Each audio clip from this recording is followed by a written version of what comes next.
RSS chief Mohan Bhagwat के मदरसा जाने पर छत्तीसगढ़ में सियासत तेज है, जहां एक ओर प्रदेश के मुख्यमंत्री भूपेश बघेल ने इसकी सराहना करते हुए तंज कसा था, जिसके बाद से बीजेपी और कांग्रेस नेताओं में जुबानी जंग शुरू हो गई थी।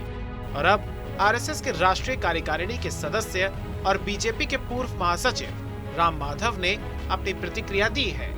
मीडिया से बातचीत करते हुए उन्होंने कहा कि संघ सभी को साथ लेकर चलता है।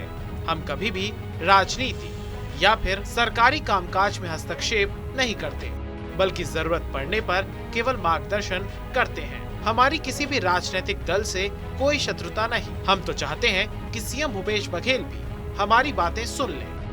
संघ का प्रारंभ से ये विचार रहा है कि हम सभी को इस देश के समान नागरिक की संस्कृति के अंग मानते हैं, तो हम सभी के साथ हमेशा संवाद रखेंगे। यह हालांकि इस समय मीडिया बहुत व्यापक होने के कारण भागवत जी का एक मदरसा का विजिट का हाईलाइट जरूर हुआ है, पर यह संघ में हमेशा रहा है कि संवाद हम सबके साथ रखेंगे।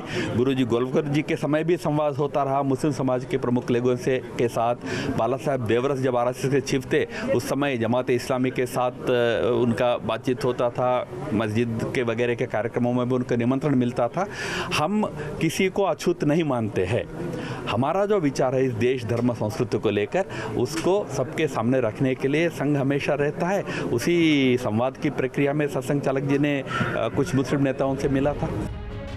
दरअसल राम माधव बुधवार को छत्तीसगढ़ के दौरे पर थे। इस दौरान उन्होंने मीडिया के एक सवाल पर अपनी प्रतिक्रिया दी। राम माधव ने कहा कि सांस्कृतिक आधार पर हम देश को एक मानते हैं। बीजेपी के साथ दूरी आने के सवाल पर उन्होंने साफ किया कि हमारे बीच कोई दूरी नहीं है।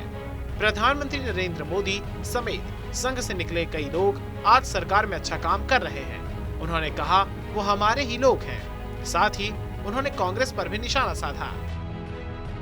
नहीं, हमारे हिसाब से नहीं लिखना चाहते। इतिहास को जो बदल दिया गया है, कई अध्यायों को उनको नीचे यानी छिपाने का प्रयास कांग्रेस के काल में जो हुआ है, उन अध्यायों को हम सामने देश के सामने ला रहे हैं। हम ना कोई नया इतिहास लिख रहे हैं, ना जो सही इतिहास अभी तक चलता रहा उसका विरोध हम कर रहे हैं।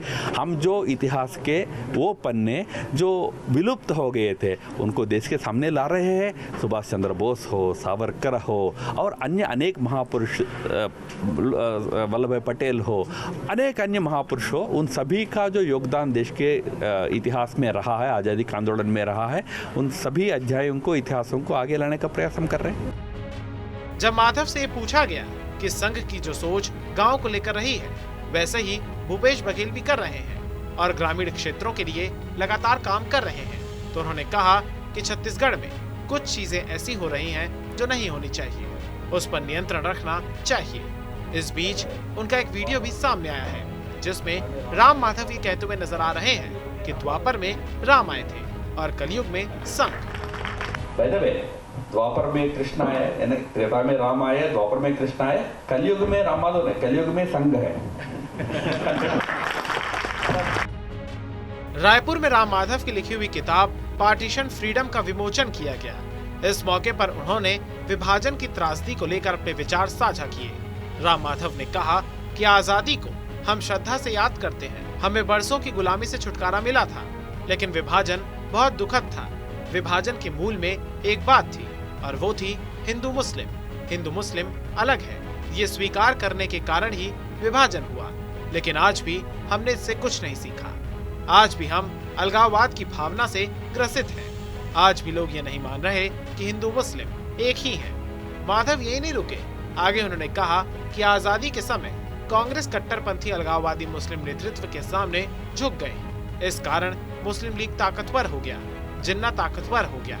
राष्ट्रवादी मुस्लिम की उपेक्षा हुई और अंजाम ये हुआ कि देश टूट गया। राम माधव ने कहा कि अलगाववाद को खुश करने की कोशिश कभी नहीं करनी चाहिए।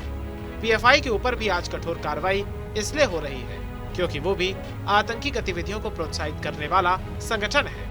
बहरहाल राम माधव के इस बयान से छत्तीसगढ़ में एक बार फिर से सियासत गरमा गई है।